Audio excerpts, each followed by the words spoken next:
Listen to what I'm saying here.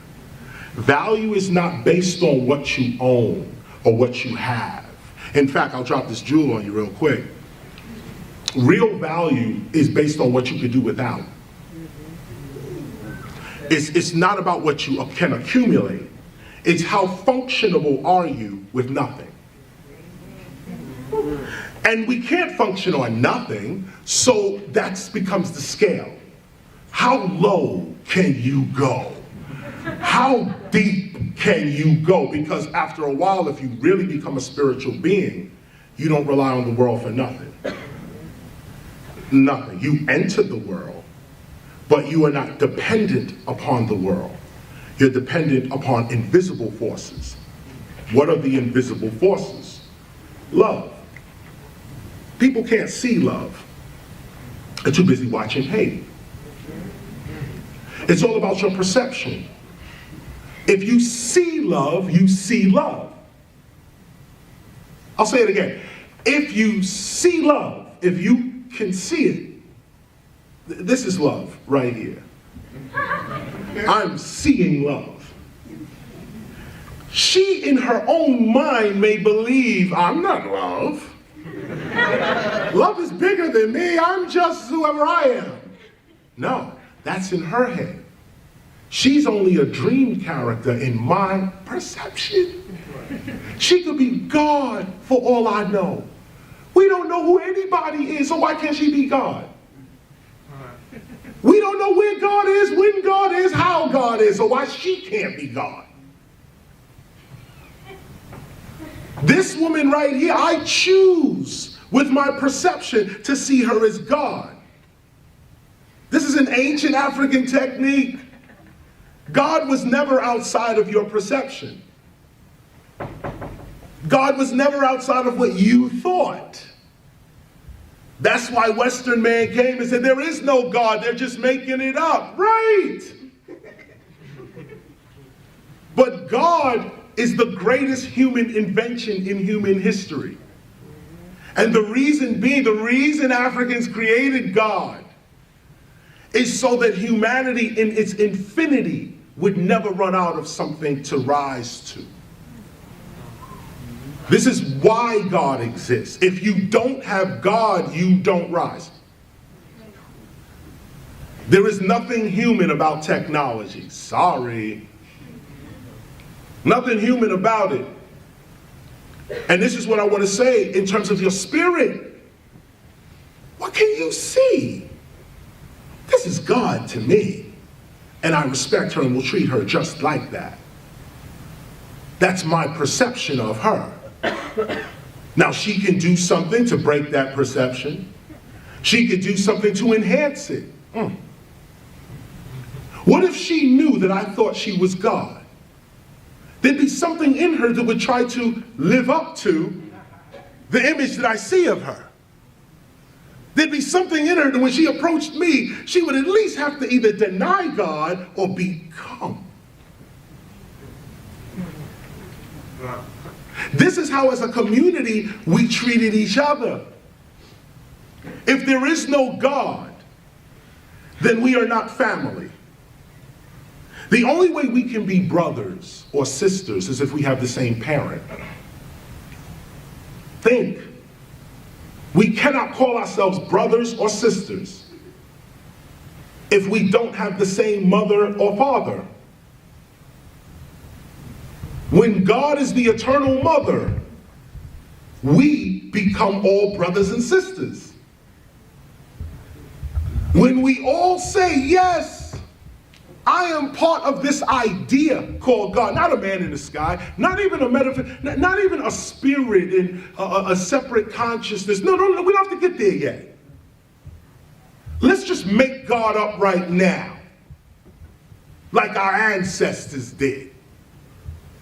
Nobody told them what God was. What God was your dead father. What God was your deceased mother, grandmother, great-grandmother, ancestor, builder of the tribe. This was the God. And when we got rid of the God, we stopped worshiping that God and started worshiping their God. We lost our spiritual power. If you have order, you don't break laws. Gravity is an order. You don't break that law. Breathing is an order. There's an exercise where, we could say this, Rockstar energy drink. Wow, I just put that in history. See how quick history come up right there. Rockstar energy drink. Those who want to do the exercise, we're going to say rock star to ourselves without opening our mouths, without saying anything outside. We're going to say this to ourselves. We're going to say rock star to ourselves. Don't say it out loud at the count of 3. 1, 2, 3. Okay. Now the question to ask, if you've said rock star in your mind, the question to ask is, what voice is that? What voice is that? What voice just spoke? You just said rock star without moving your mouth at all. On top of that, you on top of saying rock star, you heard yourself say rock star. How can you hear yourself say rock star and no vibration of sound has happened? See, this puts a different perspective on what sound actually is. And what memory is. Memory's not in the brain, memory's in the soul. The only thing you take with you after this life is your memories or your knowledge, your experiences. That's the only thing you take. Unless you study Egypt culture, they believe you can take all their stuff with you on the other side. Just as a side note. But if you said rock star in your mind or in your being is the true answer, is the true statement. In your being, what was that voice? What was the voice that spoke and then you heard yourself speaking? But these ears did not hear you say anything because your mouth didn't move. So the ears didn't hear it, the mouth did not move, but you spoke and you heard yourself speaking. If you close your eyes, you can see this better.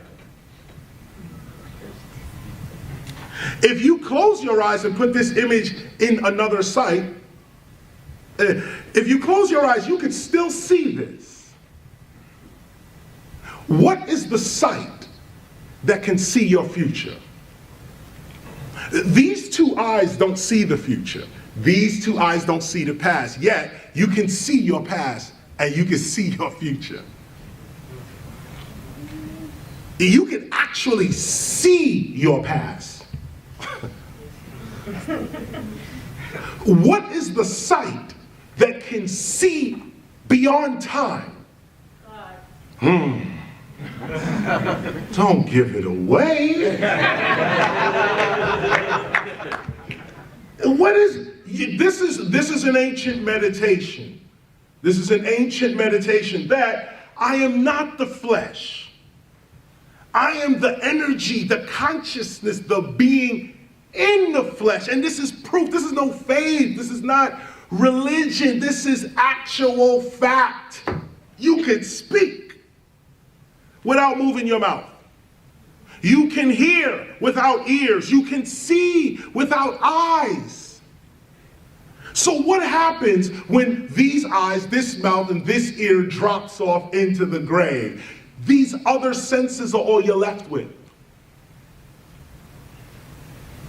Death is an illusion. Once you realize this, you live your life more courageously. Now, no one wants to die before their time, so you try to protect yourself. But know that this body is the limitation of you. It is not your zenith. It is not your ultimate. Your ultimate is that voice that just said rock star. That voice that just said rock star without nothing physical moving, that person is immortal. That person is not here with you. Let's go deeper. The body is in, what is it? 3 dimensions, right? Forward, back, right, left, up, down, and time. 4th dimension. 3 dimensions plus time. That's our physical reality. Front, back, right, left, up, down, that's 3D plus time. What happened to in and out? Look at the English thought. Back, forth, right, left, up, down, no in and out. No in and out. What is in and out? Rock star. Rock star says, I exist without the body. So where is this other existence? Where is it? It's not here. It's not in 3-dimensional space where you really are. The person that said this is in a whole different dimension. Just switch a little bit. Talk to yourself more. Affirm to yourself more. Don't move none of this. No, close this down and go within and say, I am the greatest ... ever. I have all my needs coming with speed. I am a being of love and light and knowledge. No weapon formed against me shall prosper. Whatever it is, have your affirmation on your tongue. Or, in your being. This is how the gods created this whole reality. The first humans, imagine, the first humans, they came from inner space. They came out. Study the Anunnakis. They came out of inner space. Not from outer space. Inner space. Rockstar. Before there was a body, there was this voice traveling in this voice's dimension. To get here to the earth, the inner voice created this outer extension of itself to be in this dimension. Once you realize that you are not just in this dimension, but you're also in another dimension, you now are free. Because whatever happens to you here in this dimension is not your only reality. See, this is how Jesus was able to get beaten and brutalized and hang on the cross. He wasn't here.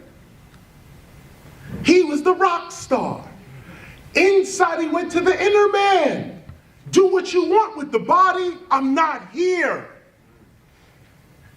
Now, once you realize that level of consciousness, where you are officially, you identify yourself as the spirit, not the flesh. You are the inner voice, not the outer voice. Once you become the inner voice, now your outer voice has power. Now when you speak, it's not just a shell speaking. There's a being speaking through the shell. And this is where you heal all sickness in your body. This is where you command reality to work with you, and it works according to your consciousness. Why? Because it's not a shell that's speaking. There's a real being in the shell that is speaking. And when the real being speaks, all nature and the universe responds. People are realizing now that your environment is way more important than even your culture. That the environment you're in, your genes are responding to the environments that you're in. Imagine that. That everything you do as a human, there's a tiny, tiny, tiny, tiny little organism running around that does the exact same thing. And let me say it, let me put it to you this way so you can really see it. You are only a collection of cells. You should really spell it as C-E-L-F. Cell. Because what the self is the consciousness of cells. Cells reproduce, they talk, they have waste, they have a job and a function. Every cell knows what it's supposed to do. These are little thinking beings. And when they unite, they make you.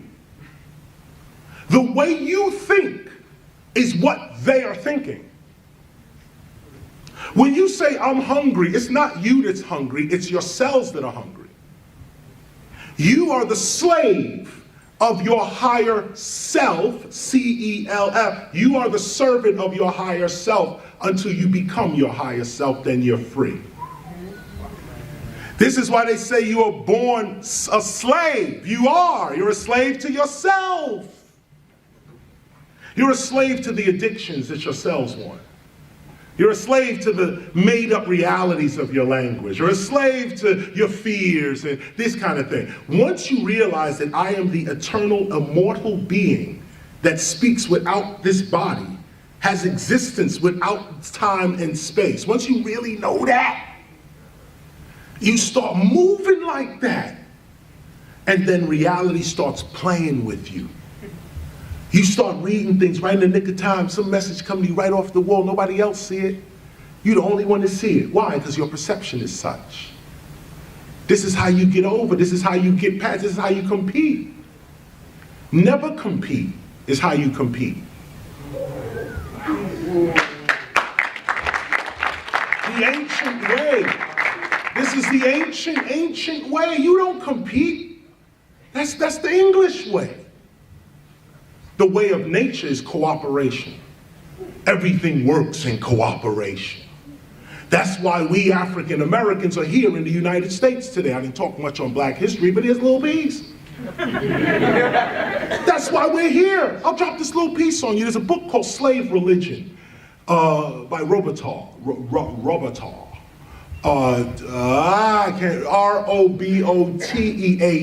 R-O-B-O-T-E-A-U. It's called Slave Religion.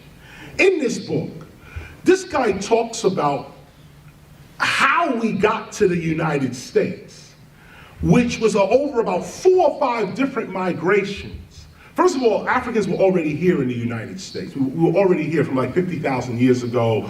We were first called Native Americans. We were called indigo. This is where you get the word Indian from. It's not from the word indigenous. It's from the word indigo.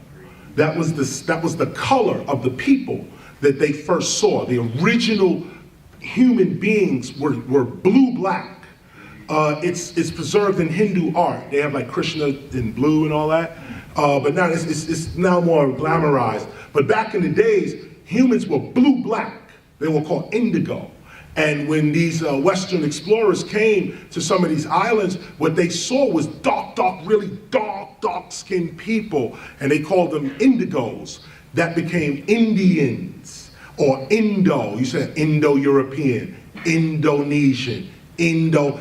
That's all dealing with the color indigo, because that's what the original black, so-called black man or woman, I have to say woman, what the original black woman was, because geneticists now have realized that the entire history of humanity is in women, meaning that from the first, what they call African Eve, genetic Eve, the first black woman to leave Africa and venture into Europe and other parts of Asia and other parts of Africa, this one woman, they say we have all of her genes. We have, like most of humanity has all of her genes, and it's women that have passed these genes on through human history. Forget somebody writing history.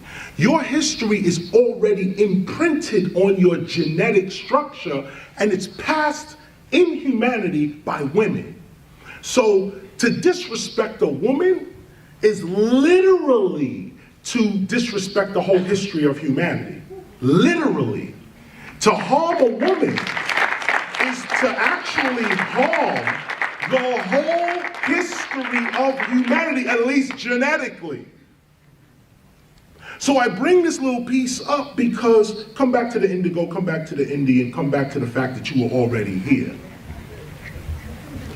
The point I'm bringing up is this. You can escape white racism, white people included. Nobody wants racism, nobody. No rational human being is into that. That's why white folk fought for black independence. That's why there's an abolitionist movement. I talked about that earlier. That's why. if we appeal to the humanity in each other, then all these racial divisions, of course, will disappear. But we also have to become brothers and sisters, which means we need a God. A God. Something that we agree is above us all. Some people make law their God. Some people make love their God.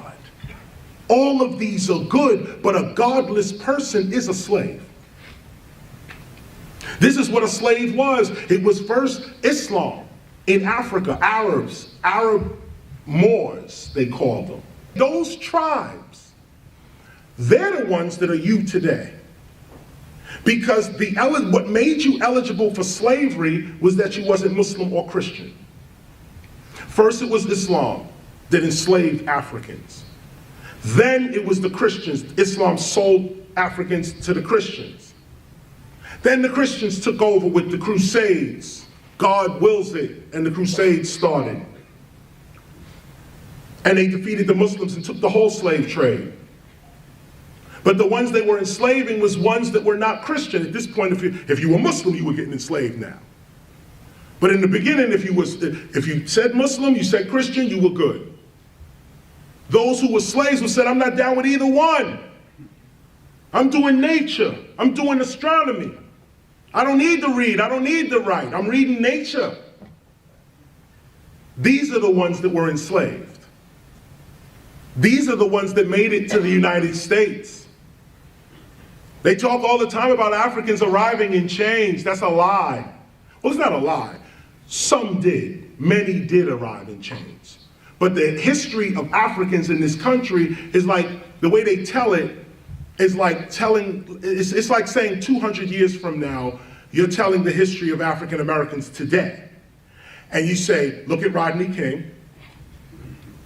Take a look at the prison system. Now these people were enslaved, weren't they? Yeah, were. Take a look at the poverty rate. Take a look at the health rate. Take a look at the lack of education. You would say 200 years from now, them people were enslaved, weren't they? Yeah. This is how slavery was 300 years ago. How can slavery exist for 300 years if you don't believe in it yourself? I don't even believe I'm saying that. How can slavery exist for 300 years if you don't believe in it? I could see it lasting for a week. Okay, a month. A year, then we revolted and got free. Okay, 2 years we were slaves. 300 years. 100 million Africans off the west coast of Africa. We weren't part of that? Nah, you gotta look at it today too. We still slaves today.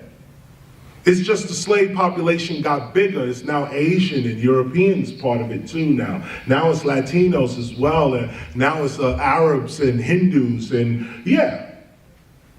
It's just the slave population got bigger. It didn't go nowhere because it was always a mental issue to begin with. Why are you a slave? Because I believe that my father and my mother are my God. I believe in my culture, and I don't need to believe in yours. Okay, put these chains on, let's go. I get here to America. I'm still looking for my ancestors. I'm still praising the ancestors. The white man is calling it voodoo. They call it Yoruba and all kind of other things, but this is just my ancestry. But here in this system, I can't be myself. There goes spirituality. You are a God in your environment. You are the God of your environment. You're not the God of the universe. You're not, no, but you are the God, the creator of your environment. And your environment is as large as your perception is. When I was in the Bronx, my environment was global. I was homeless with 2 nothings in my pocket. But I knew this science. I was raised by a strong woman. That's all I got to say.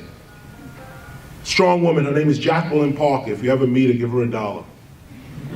She's a strong woman, my mother. And she raised me. and I was 8 years old. She never told me to turn the music off. In fact, when we was rapping and beating on the walls, and the neighbors was complaining, she bought us Rapper's Delight. She bought us Funky 4+1 More, encouraged the hip hop in us. We didn't even know what it was, but Mom's was just unconditional love. And we was crazy. Me and my brother Kenny, crazy in Brooklyn. Crazy. But my moms loved us anyway. And this is what I'm saying to all mothers in this room right now.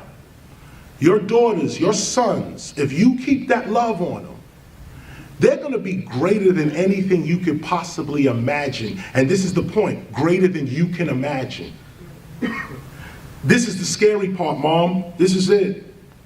Your kids are greater than you can imagine. When you give them love, you make them greater than you can imagine. My mother could not imagine KRS-One. I was 12 when I told her I was going to be a rapper. I was 12. I said, Mom, I'm going to rap. She said, okay, yeah, let's get to the dishes. That's how it just went, just like that. I said, Mom, I'm going to be a rapper. Okay, yeah, we'll take out the garbage. Years later, here I am. We laugh about it now. I used to tell my brother all the time, yo, you're not playing your part in the movie. You know they're going to do a movie about us. This is way back in the, we like nobodies. But I had this knowledge. My mother used to turn me on to Ernest Holmes, Science of Mind. James Allen, As a Man Thinketh. She used to crack the Bible open on us, not every day, on Christmas and Easter. She used to open the Bible and talk about the birth of Christ, not Jesus, Christ. What Jesus was called. That thing goes way back into history. She used to teach us about that. So Mom, you are the center of not only this universe genetically, spiritually, but also culturally. Hip hop is the way it is today, being portrayed in media because of women. Moms taught us that word bitch. We was in the other room when Moms was talking to her girlfriends. This bitch thinks she crazy. We was in the room listening to Moms. Where else did we get our language from? You could say the streets, but that's only other kids listening to their moms. Mom, you are the first teacher. If there's any activism to be done in this country, it is a return to motherhood on all levels. On all levels, from God to the parent. Mothers, at the least, America could boast that it's getting rid of sexism once and for all. It could boast that it's getting rid of racism because of Barack Obama's presidency. It hasn't, but it can boast. It can say, we're on our way. We got more work to do. You could at least boast it with Barack Obama, President Barack Obama's presidency. You could boast that. With Hillary Clinton, you could also boast the power of women. For 4 more years, and with her, that first 4 years, more than the men in this audience, because society caters to men. Let me keep that. Men in this audience, the American society caters to you. The American society does not cater to women. It holds women back, holds women down, and makes women believe they're supposed to be held down. Women are guilty. Women are afraid, insecure, depressed. This is why our communities can't rise. It's because our mothers are sick. Even if the father rose up, it's useless without the mother. Useless. And I'm a father, I have all respect for fatherhood, manhood, no doubt. But manhood is nothing without womanhood, nothing. Nothing. Men don't make women, women make men and women. So when we can realize, change the paradigm, and then you'll see your reality change. There's no revolution for everybody. I'm gonna fight the revolution and we're all gonna get justice. That's a myth. Here's the truth. Revolution only works for those that participate in it. That's it. This is why you have some people who make it because they participate in their own revolution. Other people are waiting for someone to tell them who they are, why they are, and where they should go.